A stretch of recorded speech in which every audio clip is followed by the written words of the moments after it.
How does a boy who could not speak a sentence of English till he was in college, in fact till he passed out of college, somebody who could not afford a bicycle though he wanted to, till the time he became an engineer and started working, how did he rise to the top of the corporate ladder in Bombay? And when he reached there, he was earning ₹1 crore in salary per annum, became the CEO of a large multinational company. Why did he give up everything to follow his dream, to become an entrepreneur? Like a lot of you here, my friends. Why did he do that? And he came down to nothing. He lost all his savings. And then he created an enterprise which is worth $100 million today. Want to know this? Well, here I am to share this story, and this is my story. I am Ravi Saxena, founder and managing director of WonderChef, India's premium brand of cookware and kitchen appliances.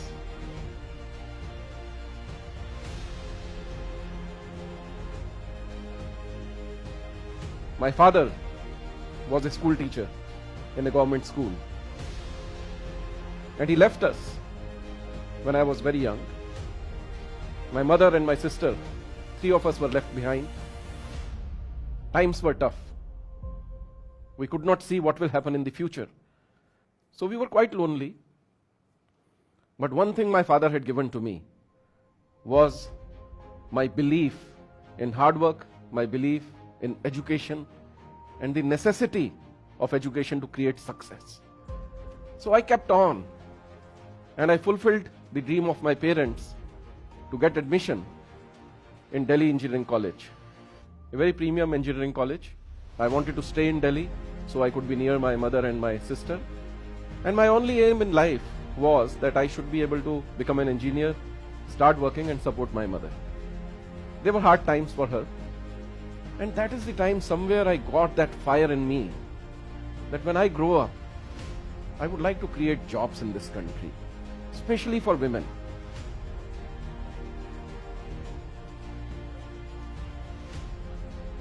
In engineering college, the vision was, bhai engineering kar lo, paisa kamana shuru karo. But you know what, once a friend came to me, we were playing badminton, we were resting for a while, and he said, Ravi, yaar tu MBA kar le. And I laughed. I said, yaar मैं कहाँ से MBA करूँगा, मुझे पता भी नहीं MBA क्या होता है. क्या होता है MBA? He said, Ravi, MBA करके ना इंजीनियरिंग से 10 साल की हेड स्टार्ट मिल जाती है. और IIM होता है कुछ, वो बेस्ट होते हैं, मैंने सुना ही नहीं था तब तक. But I started finding out, and I asked my classmates in my class of electronics and telecom engineering, and they laughed at me. यार हम 3-3 साल से कोशिश कर रहे हैं और तू आज आ गया MBA की तैयारी. ऐसे नहीं होती MBA की तैयारी. मैं घर पे ले आया वो papers, and I started looking at them, and surprised, they were fairly easy in the sense, of course you need to be good. आपकी स्पीड बहुत अच्छी होनी चाहिए, लेकिन ये सारे बेसिक्स तो मेरे फादर बना गए थे मेरे में 10वीं तक. So I took CAT, और सब जगह से मुझे इंटरव्यू कॉल आ गया, and I decided to go to IIM Ahmedabad, which was a life-changing experience. Of course, I met fantastic people there, very successful people, great backgrounds. Business समझ में आया क्या होता है, and that was an important foundation for me to be able to build my career from there on.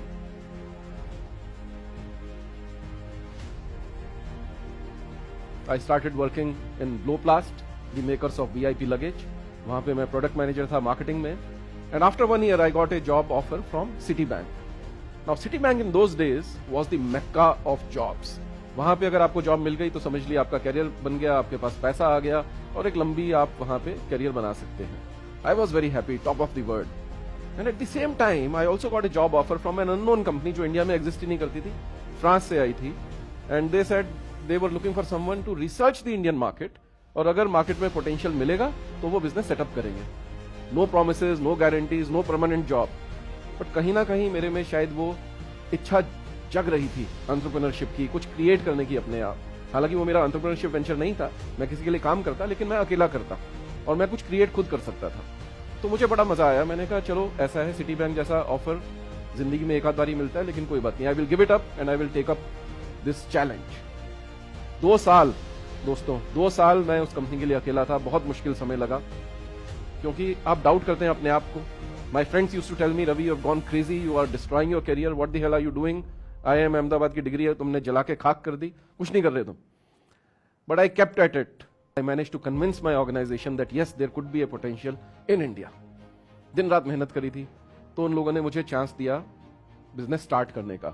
And I started the business, started heading that small business जिसमें मैं अकेला था. उसके बाद 2-3 लोग हायर किए at the age of 26.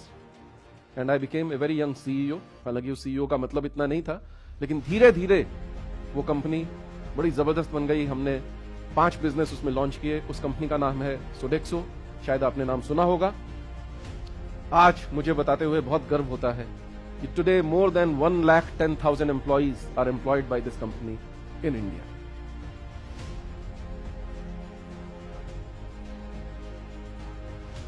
Those were the days जब ये वर्क लाइफ बैलेंस का कॉन्सेप्ट ना शुरू नहीं हुआ, तो बड़ी मेहनत करते थे हम लोग और उसका बड़ा फायदा हुआ. क्योंकि ये जो इंटेग्रिटी आपकी होती है ना, इंटेग्रिटी ऑफ पर्पस की, जो आपने ठान लिया आप करके दिखाएंगे, जो आपने बोल दिया वो आप करेंगे, ये कोई ना कोई लोग नोटिस करते हैं. And there was a close colleague of mine, close friend of mine, his name is Nicola Gross, and he would be watching this video someday.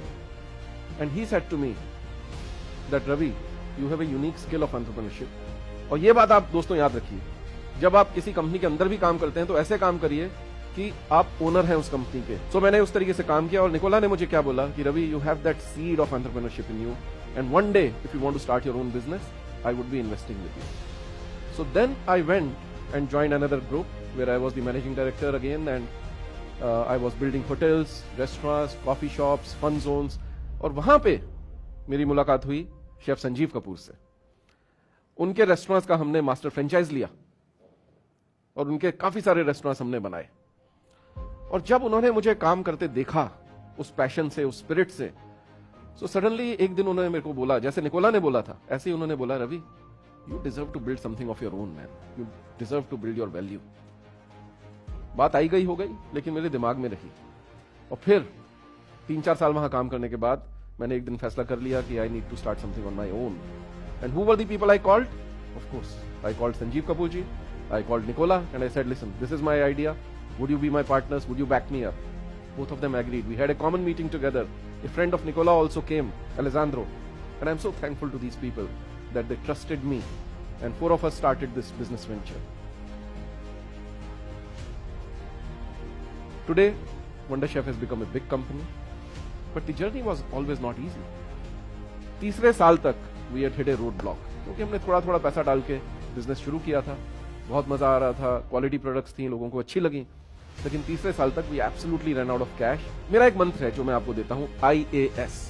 Integrity के बारे में मैंने बात की. एबिलिटी तो आप में होनी ही चाहिए. अगर एबिलिटी नहीं है तो फिर आप कैसे कुछ करेंगे? डेवलप करिए उस एबिलिटी को, आज से ही डेवलप करना शुरू करिए. और तीसरी चीज है stability. When the going is tough, जब आपको लगता है कि कुछ नहीं हो सकता, तब कहीं ना कहीं से अगर आप चलते रहेंगे कोई हेल्प आएगी. और हेल्प हमें आई. 6 महीने तक I was totally out of cash. मेरा बैंक बैलेंस 0 हो चुका था. जो उन्हें 15 साल की नौकरी के बाद, 12 साल की सीईओशिप के बाद जो बनाया था, 0 बैंक बैलेंस हो चुका था. मकान मुश्किल में पड़ चुका था. आप समझते हैं क्या होता है वो. लेकिन somebody came from Spain, a gentleman who was 80-year-old, Mr. Jose Busquet. He said, I have heard about you, Ravi. I want to see what you are doing. And he was so impressed. He suddenly said to me, Ravi, I would like to invest $1 million. I cried with joy, friends. Today, $1 million is not much for our company, but at that time, it was survival. It was growth. वहां हमने पहली बार professionals उसके बाद higher किए.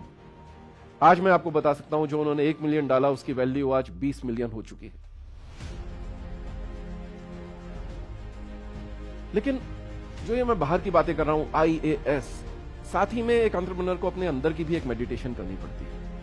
और ये meditation का मुझे बहुत बड़े बैंकर हैं, उन्होंने अपने नाम पे एक बैंक शुरू किया. बहुत बड़ा बैंक है, लीडिंग बैंक में से है दुनिया के. वो he is one of my mentors, and mentors are very important in life. उन्होंने एक बारी मुझे बुलाया और बोला, रवि ये टाई थोड़ी ढीली कर लो. मैंने कहा क्यों सर? बोलते देखो, अब तुम एंटरप्रेन्योर हो, प्रोफेशनल नहीं हो. टाई वाई ऑफिस में अच्छी लगती है, अब तुम्हें लाला की तरह सोचना है. सर वो कैसे? बोलते देखो, लाला जो होता है ना, उसके 3 ट्रेट्स होते हैं. वो उन्होंने मुझे बताया. मैं आप सबको आज वो गुर बताने वाला हूं. 3H.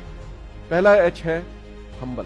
बोलते हम्बल हो जाओ. एकदम कुछ अपने हाथ से चीजें उठाओ। मैं अपने हाथ से कार्टन्स उठाना शुरू हो गया, अपने हाथ से मैं फ्राइंग पैन में, अपने हमारे बहुत अच्छे नॉन स्टिक फ्राइंग पैन हैं, उसमें ऑमलेट बना के दिखाता था, चेन्नई से चंडीगढ़ तक, सूरत से सोनपुर तक। और लोगों को बड़ा अच्छा लगता था कि देखो ये सीईओ, ये फाउंडर है कंपनी का, खुद कर रहा है। एक ट्रस्ट आता था उनको। उससे हमारी कंपनी में पूरा एक डेमो कल्चर बन गया। और that is the key success factor of our company. सब लोग, आज 700 एम्प्लॉइज हैं कंपनी में, सब लोग स्लीव्स रोल अप करके, हैंड्स डर्टी करके, लिटरली सब कुछ करके दिखाते हैं। दूसरी एच उन्होंने बोला, कीप योर हंगर अलाइव। क्योंकि आपकी सेटिस्फेक्शन हो जाएगी, लेकिन अब आपके साथ जो लोग जुड़ चुके हैं 700 और बाकी हजारों आपके वेंडर्स वगैरह हैं, वो उनका हंगर भी आपको सेटिस्फाई करना है। Keep your self hungry. और तीसरी चीज, देखो अब तुम एम्प्लॉय नहीं हो, अब रोते हुए अपने बॉस के पास नहीं जा सकते, अपने प्रमोटर के पास नहीं जा सकते। जो भी कुछ होगा अब वो तुम्हें सहन करना है, अपने दिल पे लेना है। तो keep your sense of humour alive, otherwise you will not live long. तो मैंने 3 एच सब गांठ बांध लिए, एंड वही मैं 3 एच आपके साथ शेयर कर रहा हूं। Be humble, be hungry and have a sense of humour. बहुत देर तक आप सक्सेसफुल एंटरप्रेन्योरशिप कैरियर बनाएंगे।